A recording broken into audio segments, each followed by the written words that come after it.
Welcome to ONN, the Oromia News Network. The ONN mission is to create the best news experience and to present Oromo and Oromia-related news as it unfolds. We deliver unparalleled perspectives across a multitude of topics, all anchored on the freedom of the Oromo people. We present all subjects with respect and dignity, without discrimination against any perspectives or ideas. We deliver accurate information because we're devoted to gaining the trust of our audience. Thank you for listening to Oromia News Network. Make sure to tune in again next time.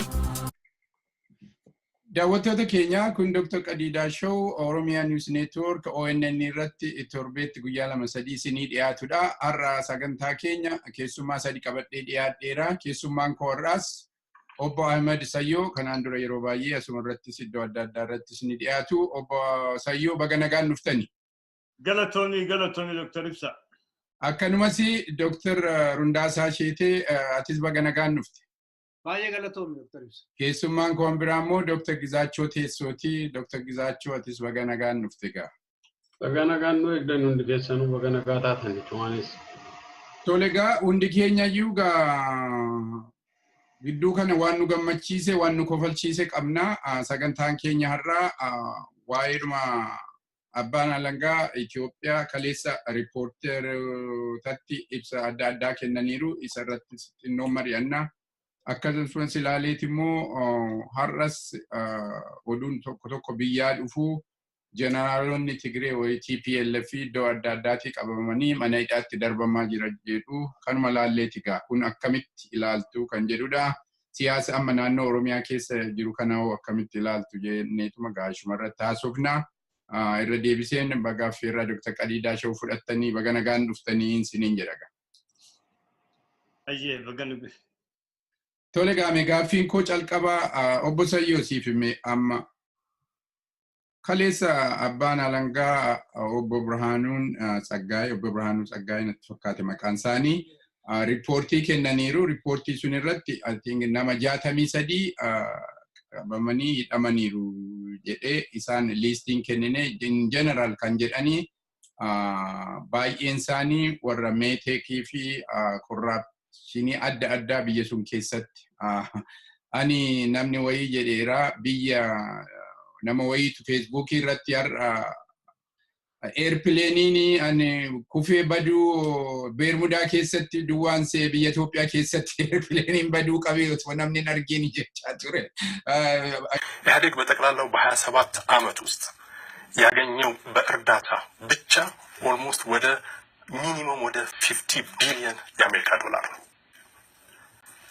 ከ20 ቢሊዮን ዶላር በላይ ብድር ተበድሯል። ከ70 ቢሊዮን ዶላር በ27 ዓመት ውስጥ በብድርና በእርዳታ የመጣ ገንዘብ እኔ ይቅርታ ይደረግልኝና እንደው ጥሩ ልበ ብርሃን ያለው ማየት የተሳነው ሰው በመርኩስ ወይን ገንዘብ እንዲቢበት ነው አሁን ኢትዮጵያ የደረሰችበትን የኢኮኖሚ ስታተስ ደረጃ አሁን የደረሰችበትን ልማት ደረጃ ማኔጅ ማድረግ ያስፈልጋል። እንኳን ኦርጋናይዝድ የሆነ ማሰብ የሚችል ሀገር የሚመራ ፓርቲ በዚህ ውስጥ የተዘረፍነውና ከሀገር ወጣ የሚባለው በማስረጃ ደረጃ የውጭ ተቋማት የሚሉት እስከ 23 ይባላል። 3 ቢሊዮን ዶላር ከሀገር ወጥቷል። አንዳንዴ ከዛም ከፍ ያደርጉታል። ይሄ በሆነበት ደረጃ አገሪቷ ውስጥ ያለው የሌብነት መስመር በጣም ስር የሰደደ ነበር። ከና አከምት ይላልቱ ሪፖርት ዲያቴ ከና galatoomii Dr. Qadiidaa gara tokkoon akkuma atu jettee nama kofalchiisa amma waggaa dubboo isii ilaalte nama boochisa. Gabaasa isaan galchan irratti xiqqeenyumaan kan irraa tuqan biittisan caasaa saaminsaa mootummaa saaminsaa diriirfatanii akka turan garsiisa. Namoota akkasii heeraaf dhiheessuun hegeree biyyaatiif illee dhalootatti aanuuf illee bulchitootatti aanuuf illee barnoota ta'a. Bulchiinsa ammaan tana haaromsa amma deemaa jiru kanallee ni deeggara. Ija heeraatti heerri jeneraal Kinfee tahee fi qotee bulaa Baalee keessatti kan miidhame takkaafu kan nama miidhe tokko ija heeraatii wal qixatti dhiyaata. Nakaraarra deemaa kan Harargee keessatti nama ajjeesa tokko wal qixa dhiyaata. Waggaa ija heeraa dhayti. Raga. Gaafa kaameeraa duratti baate Abbaan Alangaa takkaafu taqlaa aqaabii kan jedhaniin kan mootummaa bakka bu'ee jara sanirratti keezii dhiheessu isa. Amma hoggaanii fi ji'a tokko dura gadi bahee lakki namoota akkanaatiitu jaarmaa akkanaatu duuba jira jedhee hoggaa dubbate.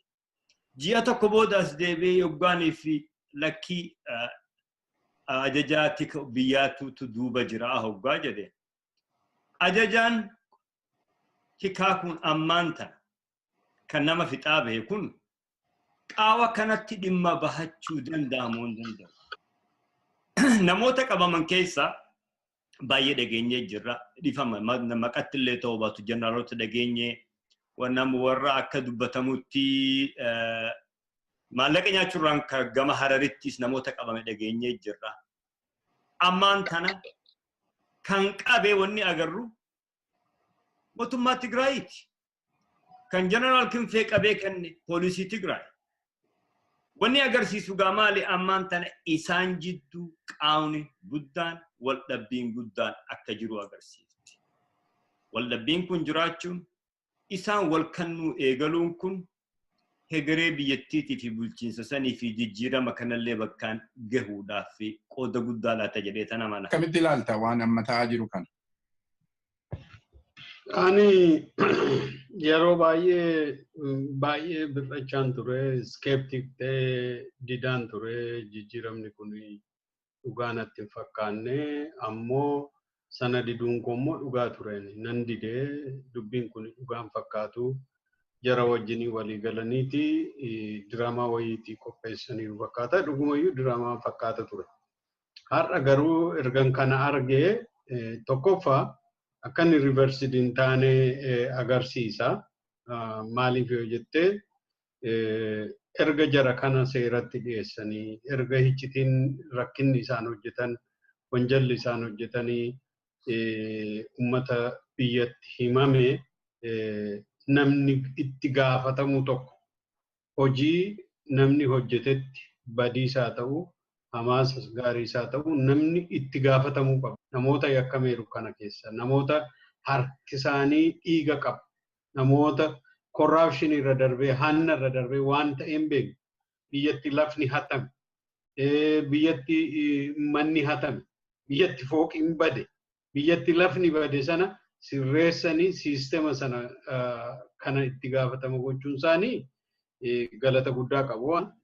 Warra saba keenya fixe warra nama keenya fixe amma gara Oromootti yookaan gara Oromiyaatti gara dhaaba Oromootti yoo deebi'e warra dhaaba Oromoollee dhiibanii otoon jaalatiin adda bilisummaa Oromoo fa'aa dhiibanii dhaaboliin Oromoo hundinuu dhiibamaniitu filannoo keessaa bahanii bara 1992 achi baasanii fixanii nama keenya dhaaba sana dhaaba kamuu dhaaba Oromoo akka AFL fa'aa yeroo sana akka dhaaba tokkichummaa Oromoo akka adda bilisummaa Oromoo dhaabolii warra kaanillee warra biyya keessatti uumaman illee otoo nafin nama kana yakka irratti hojjetanii turanii jarri kun jechuudha. Inni lammataa immoo uummanni keenya ammayyuu dhiigaa jira.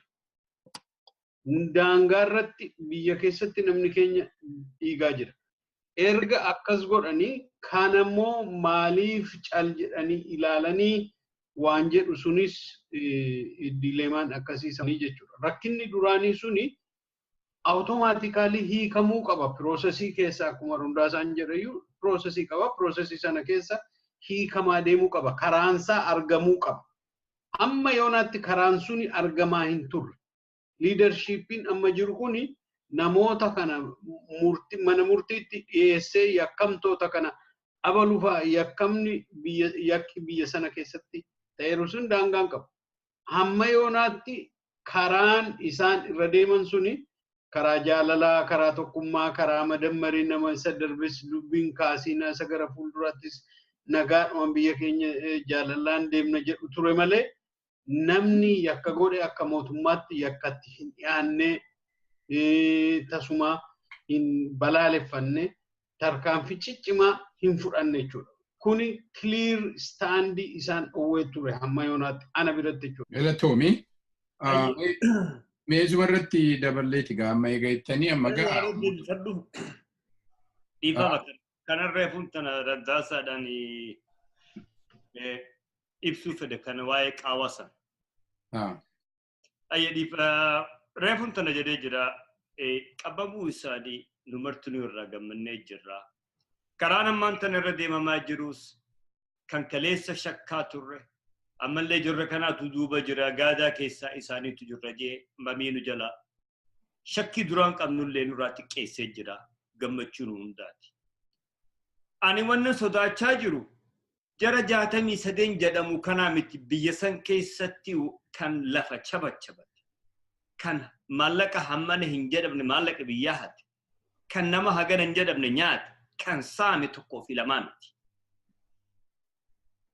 Otoodii fi comprehensive investigation kan jedhaniin walii galatti lafa kaayyette warra bahuu hin qabne paaspoortii yoo qabaatan irraa guurte haga keeziin dhihaatu haala sanunda mijjeeffattee yoo qabde malee paachiin takkaafuu deemtee if dura yoo dubbatte nama meeqaatu karaarraa bahuu jiraata ammaan tana meeqaatu baqachuu jiraata kana kaniin sodaadhe qaawaatu jira kaniin an jedhe kan Galatooma mee gaammaa wayita galatooma hundi keessan mee Dr. Hundaasa siin gaafa amma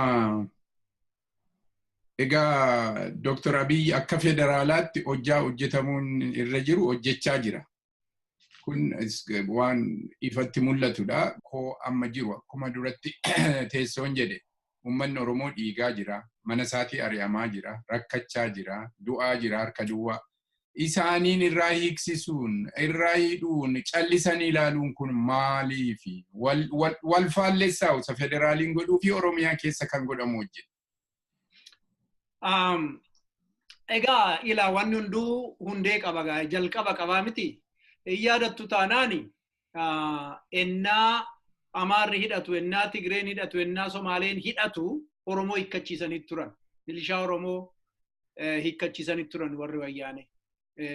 Hundi keenya yaa turre ennaasa. Harka duwwaa ture namni. Poolisiin Oromoo amma Ogaadeniyaatti liyyuu poolisii waan jedhamtu jira kan Oromoo hin jiru. Walfaanaa'uu gara bahaa Oromiyaatti Jijjigaa otoo hin ta'in iddoo hundaa'uu magaala hiramti aanaawwan xixiqqoo keessatti Oromoon poolisiin Oromoo amma dandeessu xiyyituma qabduun deemtee ennaa liyyuu poolisii Ogaadeniyaa uummata ofiirraa dhoowwuudhaa kaattu jidduu seenee kan rukuchaa ture wanni ture warra federaal jedhamuu fi agaazii waan jedhamu kana. Maal argitu achirraa egaa Oromoon warri OPDO harka duwwaa akka turan argitu jechaadha. So sanarraa deemnee yoo ilaalle Dr. Lammaan yeroo baay'ee waan inni godhu tokkoffaa humna dhabinsarraa maaliifin humna hin qabu amma nama kuma jaamoo waan liqees leenjisan ifaa waan jedhamu dhagaa turre sana dura amma isaan qaban hin beeku yoo even 30,050 illee otoo qabaatanii lafta Oromiyaa bal'aadha dhaqee lixa Oromiyaa kaasee amma bahaa karaa kaabaaf kibbaa kana yoo bittimsite tokko iyyuu waliin ga'u aanaa lama iyyuu waliin ga'u jechaadha. Sun rakkoo guddaatu jira akka qabeenyaatti qabeenya namaa qabeenya dinagdee kanarratti rakkoo akka qabaniin ilaala. Inni OLF Oromoo self determination yookiin immoo Oromoon hiree ofii murteeffata kan jedhu sana cimsee addi bilisummaa Oromoo dubbachuu fi OPDO'n immoo self determination waan jedhu kaasaa. Mallasis kanuma jechaa ture. Dr. Abiyyis kanuma jechaa ture. I think Dr. Lammaanis rakkoonsaa sana natti fakkaata gara suusiifaa innaa argitan Itoophiyaa suusnaati. Garuu baay'ee jabeessee sinitti mukan hin barbaadu suusiin illee yoo nama qabeera ta'e aba warraa nama qaba suusiin. Attamitti naan jedha. Ijoollee ennaa sana hin dhalanne bara 1991 faa dhalatte aba oon beekne yookiin idda aba oon biyyaa bahe kan dhalatte suusichumatu qabee wajjin deemti. Inni reebamee harki cites luka cites suusi karaa dhiigaatti darbechaadha karaa warra genetics yookiin immoo ideologically hordofuun keessa dhaabbate jecha namarratti darbee otoo aba ooyyuun beekin otoo aba ooyyuun hin argin itti darbe. Inni suusii guddaan sana malee Itoophiyaan sun amma nutti waan dabarsite hin qabdu aarii fi xiiqii fi jibbisa nutti uumte malee. Tolega ammaan gaaffiin koo teessooti. Maaliif hidhaan rakkoon Oromiyaa keessatti Oromiyaa keessa namumti qabame hin jiru, namni nama ajjeese hin jiru, namni nama hidhe hin jiru, namni nama rakkise hin jiru, namni viillaa meeqa qabu hin jiru Oromiyaa keessa. Lafuma ka'anii, lafuma qotee bulaa ta'anii, haayiskuulii otoo hin fixin namni biizinesa guddaa godhatee hin jiru yeroo mootummaa wayyaa TPLF kana. Ani sila akka dileemaatti jedhee dhiyeessayyuu kanadha. Biyya keessatti salphinni ummata keenya irra ga'eeru salphina tokko lama jedhee waamamu miti.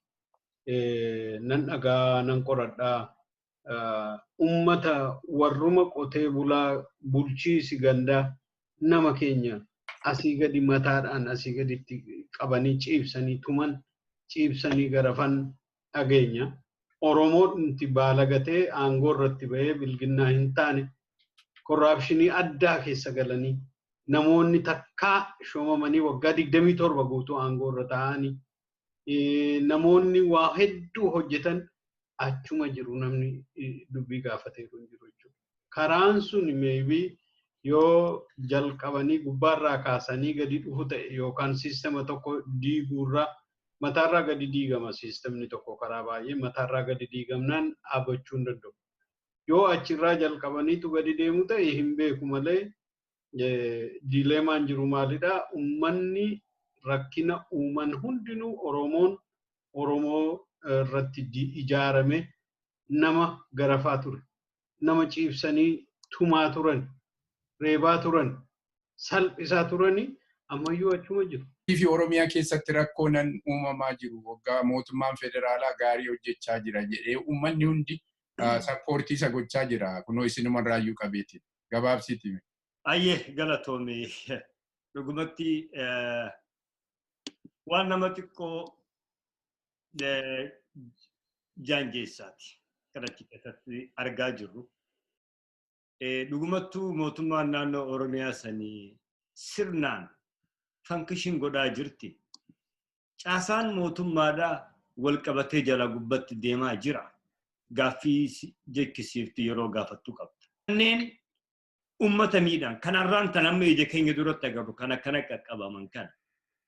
Haga eegduu isaa masaraa mootummaarraa eegalee nam 16 guyyaa tokkotti kaasanii akka jirutti qulqulleeffatee mana isaa hojii isaa itti seene.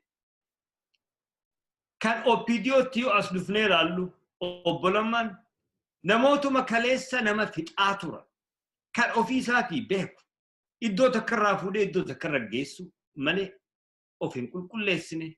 Sirna jaarmeenni kun bifa haarayaan dhaloota haarayaan akkamitti namatti gadi bahee maqaa xiraawaa kaleessa dibachaa as geessan firraa hambisee akkamitti of qulqulleessaa irratti hin hojjenne takka. Fakkeenya tokkoon isinii kana biyyan ture Harargee lixaan dhaqe. Ijoolleetu OPDO keessa jira wajjin haasawu. Kan qeerroo bira fudhatama qabdu, kan namni dhaga'u, kan jaalatu fidee keessatti guutu. Innaanii fi jijjiiramni kun karaarra bu'ee caasaan biraa akkanatti mani caasaa Addisuu Araggaa jedhani. Erganii ilaalcha abaa'oo qabanii jarri kun jedhame namni 28 akka hidhaman Aadde Xayyibaa murteessitee deemti. Innaanii fi isin namni 28 akka hidhamu murteessitee deemtu. Poolisiin Oromiyaa san naannoo san jirtu. Jaarmaa kana keessaa guyyaa tokkotti gaafa namni 28 qabnee hiine rakkina guddaa jeequmsa guddaa nutti kaa hin goonuu jedhanii didan. Innaa isaan kana didan kan biraa ergan qormaannaa biraa jedhanii. Qormaannaa biraa jedhanii ijoollootuma diyaangii san keessaa nama 15 ilaalcha abaa'oo qabdan jedhanii hojii irraa suspend godhan. Amma kun kan agarsiisu maal? Namni amma isaan ilaalcha abaa'oo qabda jedhan kun nama kan ammaan tana itti gaafatama naannawa sanii kan jaarmaa kan ture wajjira jaarmaa bahujii irraa oofanii jira nama baaleeti. Nama maqaa jaarmaa kanaatiin maqaa abaa'ootiin badii hammana hin jedhamneetu raawwatame. Wanni kun qorachuu qabna waanuma jedheef qullaaf. Maqaa abaa'ootiin gidira hagana hin jedhamneetu namarra ga'e ajjecha hammana hin jedhamneetu raawwatame kana qorachuu qabna waan jedheef jecha achirraa kaafame. Ilaalcha abaa'oo qabama jedhee. Isaan keessatti namni ummataaf yaadu kan ummata fedhii isaa eegu kan kabajaa ummataa tiksuudhaaf dhaabbate marti ilaalcha baa'uu qaba san keessa gadi bu'ee hin laalu. Kan lammaffaa kaniin jechuu fedhe jalqabarraa maal godhe obbo Lammaan nama beekan reefuun tana Dr. Hundaasaan jedhe qawwee qofaanii miti kan firraa dhorkitu. Yeroo takka takka siyaasaanis abshaalummaanis dhorkuu dandeessi. Gaafa abdiileen aangoo irra jiree akkasitti nufitu obbo Lammaan abdiilee busadii wal arge dhaqee jijjigatti dhaqee. Innaa jijjiiramni kun dhufe booda ifaa biyyi dhufe yeroo takka Gojjaam dhaqee jira. Fine.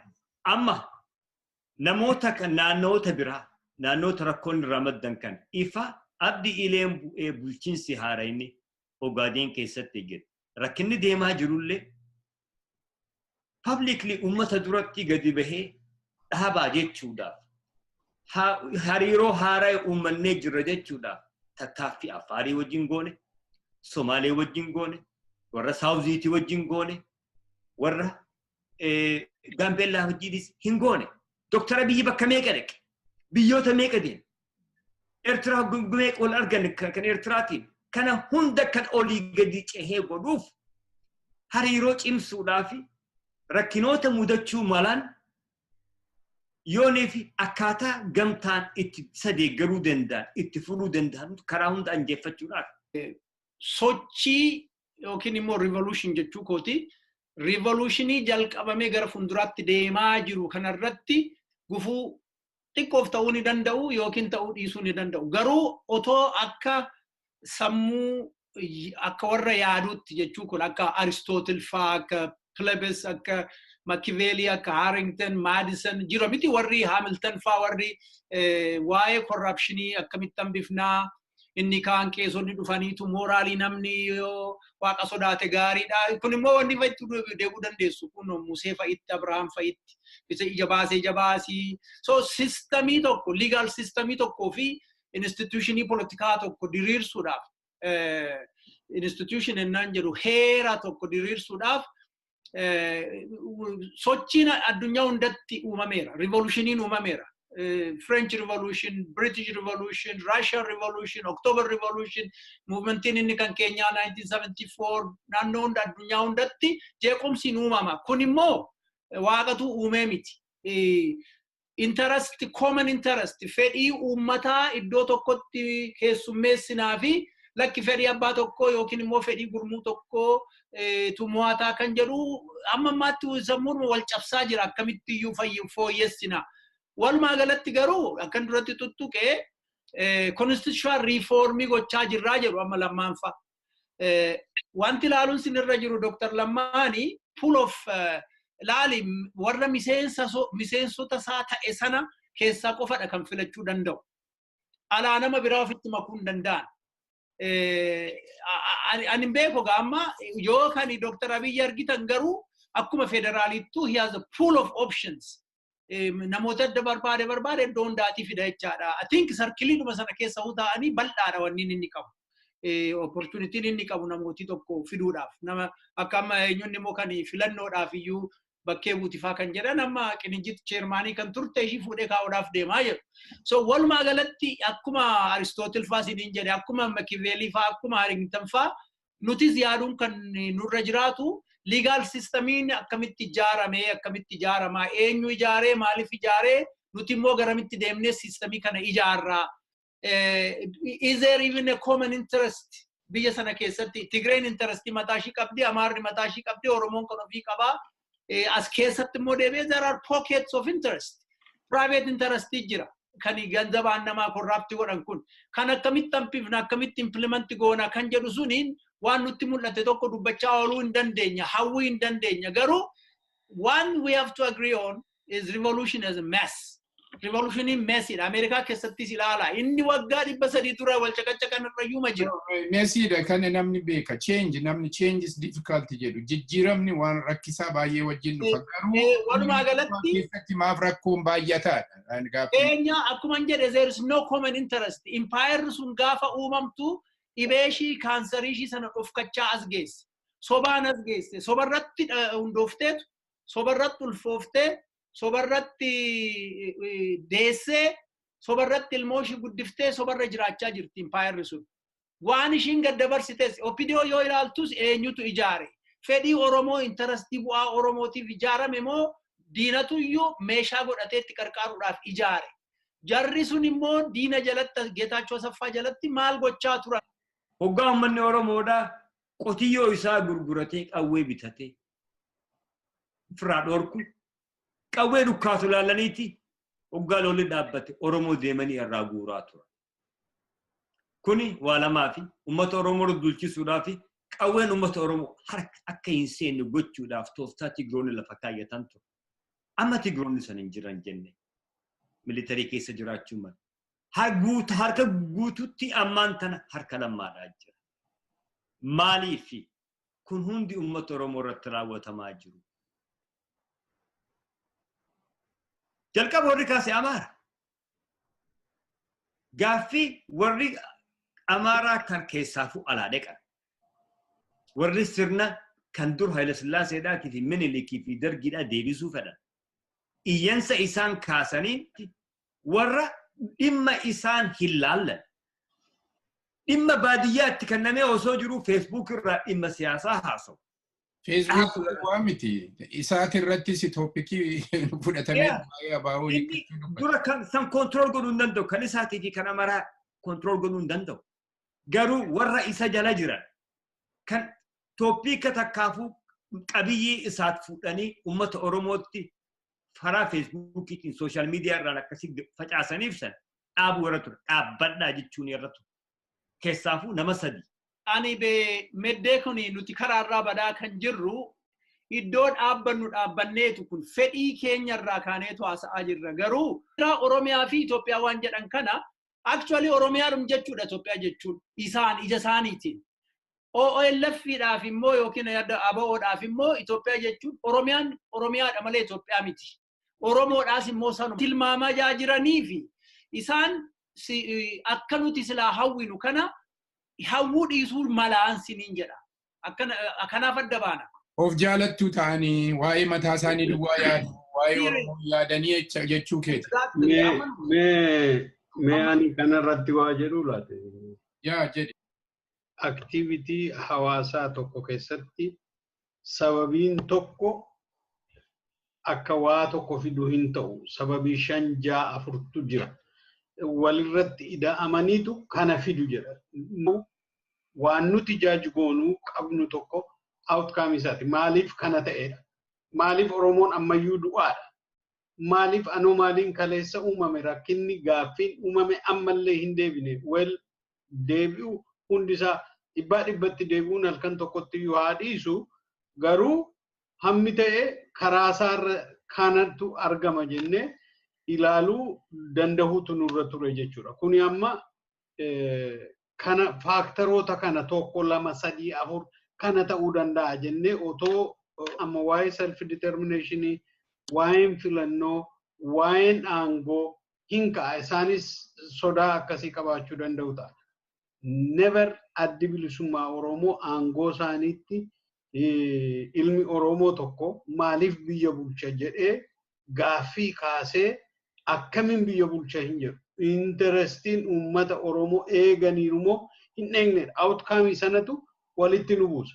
Yookaan ani mataan koo amma Abiyyi maaliif aangoo irra ba'ee, Abaluu maaliif irraa bu'ee, Abaluu hamma uummata Oromoof hojjetanitti ani gammachuu keenya. Hundi keenya yoo ta'u walitti dhufne gammachuun amma nutti argame namoota yakka kaleessa hojjetan sana adabuun isaanii isa hegeree dhufee ummata kana akkasuma yaabbatee hin finneef barnoota kenneeraa daangesseeraadha. Rakkinni kaleessa uumame suni akka boruu hin dabalamne daangaa godheera jechuudha. Seera ittisa itti godheeraa jechuudha. Giti itti godheeraa jechuudha. Kanatu nu gammachiise. Kanatu kreditii nu kennisiise. Malee maaliif dadhaben jennu amma yoo dadhabellee kuni amma dandeettii isaatii ta'uu danda'a. Amma dandeettii isaa nuu kenna malee isa kaanii achi miti.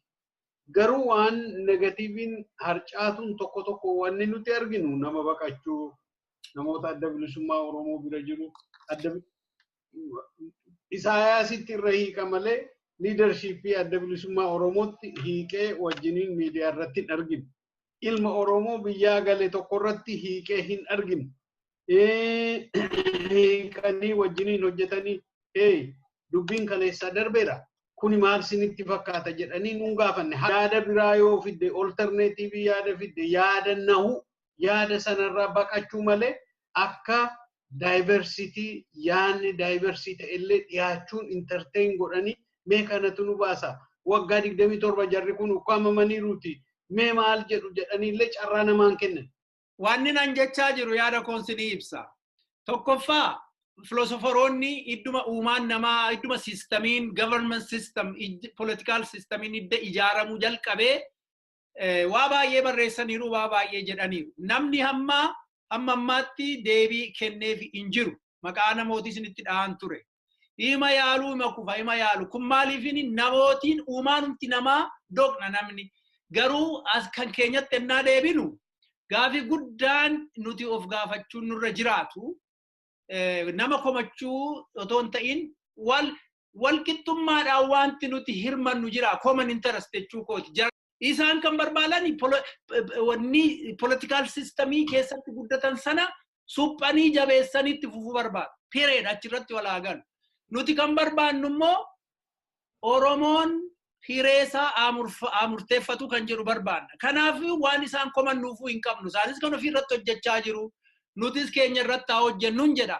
Garuu wanti nama gammachiisu, wanti bareedduun, wanti nama mirqansiisu, abdii namaa kennu. Aangoo keessan hin feenu, bilisummaa feena abbaa biyyaa ta'uu barbaannaa jedha Oromoon.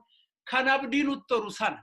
Isa kana nuti akka Oromootti waboo wajjin, dargaggoo wajjin, lammii Oromoo gadda gadi bahee aboo simatee fi uummata Oromoo dhumaa ture, ajjeeffamaa ture wajjiniin wanni nuti hirmannu guddaadha. Maal hirmannaa hiree keenya murteeffanneet abbaa biyyaa Oromiyaa keessatti taanaa waan qabnu sana qabanneetu nama wajjiniin yoo walitti siqnee hojjechuu barbaanne Amaara wajjin, Tigree wajjin, Somaalee wajjin keenya qabannee waan isaanis kan isaanii qabatanii dhufanii waliin daldallaa waliin hojjennaa malee dhufanii nurratti roorrisanii jenna. Kanaaf OPDO has a common interest si ajjeesuunu si hidhuunu hin jira. Ijoollee isaan gadi baanii nama arrabsanii ijoolleen warra maqaa kaaftee jirti. Danda'a maaloo ijoolleen sun immoo aboo arrabsaniitu hojjaa argatan. Abid alaala. Uummata keenya lafti fudhatamaa jira. Uummata keenya namni alaa dhufee saamaa jira. Kan jedhudha. Siyaasni keessa hin jiru. Gana ONN ta'uusaa argeetu. የተላላኪዎች ኪዎች ሚዲያ ምን ትቀባጥራለች? አማርኛን ይሰዩ ምንጭሽ ደረቀ ጫጫታሽ ያበቃል የጌታቸው አሰፋን ኦክሲጂን ተቋረጠ መቃ ፌሮ ሰላሌ ጀደማ ቤከማ ፌስቡክ ይረት ካና ኢላዱ ኦቶን ዱብሲን አኒ ፖስቲ ጎዲና ሚዳኒ ሰተላ ቀባ ግርዲ ቀባ ይብቂ ቀባ ማንስ ጡሪ ቀባ Angni keenya yu turi baay'ee of keessaa baasa. Dafqaan karaa fincaaniitiin kalee keenya keessaa. Warra girdii akkanaa, warra atalaa uumaan atalaan godhee cuunfee uume sana duukaa buunee akka namaatti lakkoofnee qixxee namaatti yaada shii sana qooddannee waan shii haasofnu hin jiru. Under class behavior an jedhan jira. Garbummaan takkaa sammuu nama miinaan dhalootatti darba.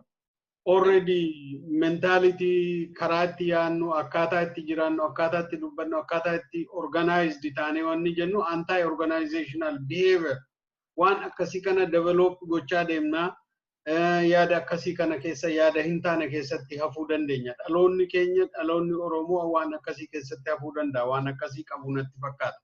Yeroonni akkasii barreessan. Karaa biraa warra akkasii irratti aaruun yookaan gadduun nurra jiru hannuti ilaaluun waan nuti ilaaluun nurra jiru hammam dhaloota hammamii miidheera garbummaan nuti keessa turree isa jedhu sana ilaaluutu nurra jira qorqalbii dhala namaa isaan qofaa miti warrumti amma baratanii dooktora maalii ufiin jedhanii namoonni baay'een waan sanaan safar gochaa jiru hin argina akka Oromootti ta'anii hin yaadan namoonni akka hojjetan biyya alaa yoo jiraatan malee biyya keessatti hojjetanii biyya alaa kana dhufanii wajjiniin nagaa fakkaatanii warri jiraatanii maal sodaatu amma nuti dhiifama goonee fi lakki nuti isinii dhiifneerra isin ilmaan Oromooti dirqamtanii haalli isin dirqisiiseetu obboleessa keessan ajjeestanii malee akka diinummaatti nu jibbitaniiti miti jennee yoo isaaniin sinii dhiifneenillee isaan nu dhiisaniiru jedhanii nu amananii dhiisan. Jarri kun kana rakkin isaan illee hin jiraatu. Galatoomi. Obbo Sayyoo daqiiqaa lama. Galatoomi. Ka warra Feesbuukiidha baay'ee tirrakkannu seenaan baasuuf jiraati. Warri irraan kana Facebook irraa Oromoo addaan ciru kun irra guddaansa warra lafa Oromoodha diinaa waliin hiraati. Ameerikaa keessaa meeqa, Kanadaa keessaa meeqa, Awurooppaa keessaa meeqa, biyyoota Arabaa irraa meeqa ganaa galmeen gadi bahu jiraatti. Biyya Arabaa magaalaa Saudi Arabiyaa magaalaa Riyaad jedhamtu qullaa keessaa nama 900 ol kan 2006 irraa eegalee galmaawee hirachaa ture. Irraanfadhu kan North Americaadha. Guyyaa tokko gadi baha ammoo yoo naasuu Oromummaa qaban lafa keenya xiiffanna mana keenya eegsifanna jettanii addi bilisummaa Oromoo mana keessan isinirraa dhufuun fuune lafa keessan isin saamuudhaaf hin dhufne. Uummata Oromootii fi kanaaf jettanii Oromoo addaan hin qoqqoodina. Har'a mootummaa markaba hattu. Tan xayyaara hattu. Maallayni osoo ison quufidhaan tana jarra akkasii heraaf dhihaachuun gammachuu hunda keenyaati. Itti fufuu qabdi. Bilisummaa Oromoodha biyya san keessatti guddina isiitti, misooma isiitti, guddina dimookiraasiitii fi akkasumatti mirga uummataa irratti waliin hojjechuudhaaf fi fuuldura tarkaanfachiisuudhaaf jaarmaa gala. Bilisummaa Oromoodha jaarmaya namoota waa xinnoon jaaramee hoogganamu miti. Jaarmaya uummata Oromoodhaati. Ilmi Oromoo itti dhiige, itti du'e, itti biyya ari'ame. Kanaaf akka kasaatti fudhata. Bara 27 jaarma biyya keessa hin turinitti maqaa isaa tikfate akka kan uummataa ta'e argamee jira. Kanaaf yeroo karaa qulqullummaadhaan waliin tarkaanfanne egeree bal'oo fuulduraatti tarkaanfanna. Yoo ammoo wal afaan garagalle jeequmsi hamman hin jedhamne keessa seenuu mala. Kanaafuu waan dhaggeeffattaniif gama kiyyaan galatoomaan isiniin jedha.